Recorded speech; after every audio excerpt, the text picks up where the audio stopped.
Bismillahirrahmanirrahim. Nahmaduhu wa nusalli ala rasulihil kareem. We greet you with Assalamu alaikum wa rahmatullahi wa barakatuh and with Ramadan Kareem. It is today the 6th day of the blessed month of Ramadan for those like myself who began fasting on Yawmul Ahad. And the juz of the Quran for recitation for today is Surah Al-A'raf. Yesterday we spoke about methodology for study of the Quran, not recitation of the Quran, study of the Quran, and we advise you to look at our book which we are now renaming the Quran and the Stars, Methodology for Study of the Quran, because we spoke to you about the ayah of Naskh, which is in Surah Al-Baqarah. Let me repeat the ayah for you, or the verse. بَعْدَهُ بِاللَّهِ مِنَ الشَّيْطَانِ الرَّجِيمِ مَا نَنْسَخْ مِنْ آيَةٍ أَوْ نُنْسِهَا نَأْتِ بِخَيْرٍ مِنْهَا أَوْ مِثْلِهَا.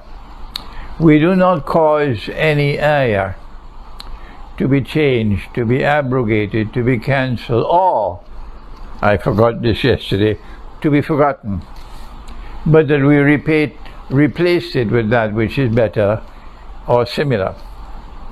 And this is known as the ayah of naskh, or abrogation or cancellation. Let me remind you, you are the beginners, but even the learned ones can benefit from being reminded that Allah subhanahu wa ta'ala appointed Nabi Muhammad ﷺ to teach the Quran. He is the final authority of anyone who teaches the Quran. And if any verse of the Quran was ever cancelled or abrogated or, listen, or forgotten, cancelled or abrogated or, listen, forgotten, and was replaced by any other verse, then it is the duty of Prophet Muhammad ﷺ to inform us of that. He has never informed us of any such thing. And my teacher, blessed memory, has explained this verse to mean that previous revelations which were sent down before the Quran, like the revelation to fast from sunset to sunset, were changed, were abrogated, were cancelled and replaced by new revelations, for example, to fast from dawn to sunset. But this is a cancellation for this ummah, not for that ummah. So if Allah's Messenger has never said that any verse of the Quran was ever cancelled or abrogated or, listen, or forgotten, and someone comes to tell you, no, this verse cancels that verse, tell him on Judgment Day he will have to stand before Allah and to defend what he has said about the word of Allah, because no verse of the Quran has been cancelled.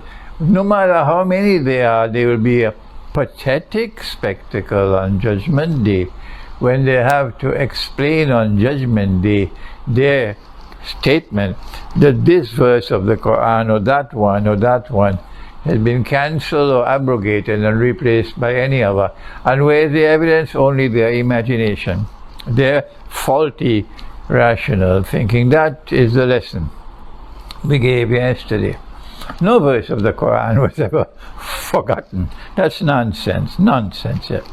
And so we spoke to you about the ayah of Naskh yesterday, and we also spoke about the two kinds of verses in the Quran. Let us repeat it one more time, because it's so important that there are verses, there are only two kinds of verses in the Quran, not three, only two.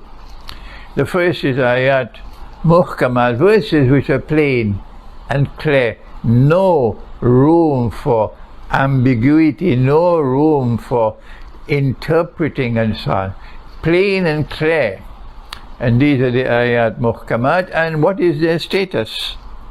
The status of the ayah muhkama is that it is Kitab, the very heart and substance of the book. The other verse, the ayah mutashabihah, does not have that status as the ayah muhkama. So you must always give primary attention to the ayah muhkama, because this is the heart of the Quran.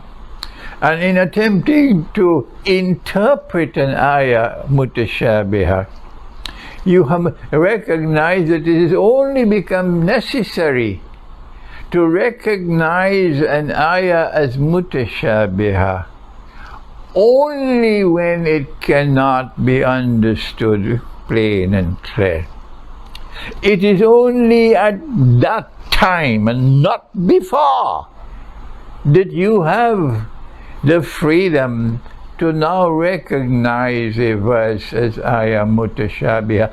So don't make a fool of yourself to go and take an ayah muhkama and make it an ayah mutashabihah to fulfill your own fancy footwork. The ayah muhkama has a higher status than the ayah mutashabihah. And the ayah mutashabihah, the interpretation can be confirmed only by Allah, because only He knows the meaning, the interpretation. And yet, yes, we have a duty to struggle to try to understand the ayah mutashabihah, but this is reserved for those who are firmly grounded in knowledge and who receive from Allah nur, because it is with nur, with insight, that you're able to understand an ayah mutashabihah. And when you offer an interpretation of an ayah mutashabihah, you do not do it with boxing gloves. That's foolishness. You do not divide the Muslims over an ayah mutashabihah, because only Allah can confirm the meaning. You say Allah knows best.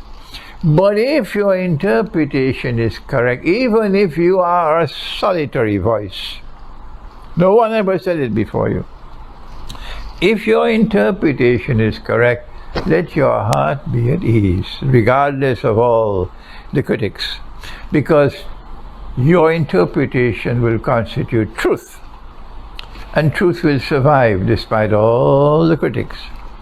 But if you make an effort to interpret and your interpretation is wrong, as has happened to me once or twice, you will still get the blessings for having made the effort to interpret the Quran.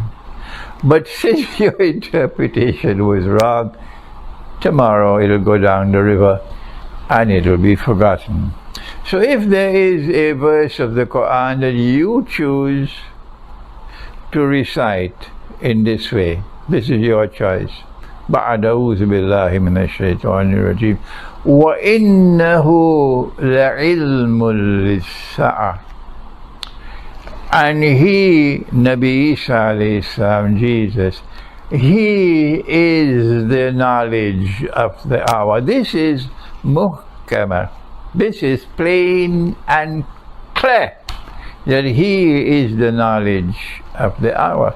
What right do you have to now take an ayah muhkama and make it and change it into an ayah mutashabihah, and to then declare that when the verse said, he is the knowledge of the hour, what the verse meant was that he is a sign of the last hour. His return is a sign of the last. You have taken an ayah muhkama and transformed it into an ayah mutashabihah, whereas the ayah muhkama belongs to Kitab. Don't you fear what's going to happen to you for being so reckless with the Quran? If you recite the Quran the way I recite it, it's the same Quran, but a difference in the tashkil. And I recited وَإِنَّهُ لَعَلَمٌ لِلسَّاعَةِ. It is also an ayah muhkama, But I don't have to go running after any ta'wil or interpretation, because the ayah is plain and clear. So let me warn you, so that on Judgment Day you cannot claim ignorance. You have no right to transform an ayah muhkama into an ayah mutashabiha, whereas this is Kitab and that is not. This is my comment to you on what I did yesterday. Finally, I have been receiving emails. Sheikh, where in the Quran does Allah say that He taught Jesus, Nabi Isa, He taught him the Quran? Sheikh, we never heard about this before. Yes, the school boys, the ones who are beginners, they never heard it before, and they want me to provide the proof. Well, in I think it is Surah Al-Baqarah, Allah subhanahu explains how He sent the angel Jibreel alayhi salam to Maryam to inform her that she's going to have a baby boy. The angel went on to tell her many more things, that this baby boy is going to be the Messiah. The angel went on to say that this baby وَيُكَلِّمُ النَّاسَ فِي الْمَهْدِ وَكَهْلًا, this baby will speak miraculously so from the cradle, and therefore this baby will also speak miraculously so as an adult. The only way an adult can speak miraculously, because all adults speak, is because you're going to come back and then speak to the world again. But then the angel went on to say that Allah subhanahu wa ta'ala will teach this baby وَيُعَلِّمُهُ الْكِتَابِ, Allah will teach him the kitab, wal-hikmah, and Allah will give him hikmah, wisdom, wat-tawrat wal-injil, and Allah will teach him the Torah, and Allah will teach him the gospel. And then in Surah Al-Ma'idah, when Allah speaks to Nabi Isa alayhi salam, Jesus, on Judgment Day, He will ask him, did I not do this and do that for you? وَإِذْ عَلَّمْتُكَ الْكِتَابِ, did I not teach you the kitab? وَالْحِكْمَةِ, did I not give you wisdom? وَالتَّوْرَاةَ وَالْإِنْجِيلَ, and did I not teach you the Torah and the Gospel? Twice in the Quran. What kitab is it that Allah spoke and taught to Nabi Isa alayhi salam? What kitab? You must go to the Quran to explain the Quran. Tafsirul Quran bil Quran. And here it is in Surah what is it? Surah Ali Imran, and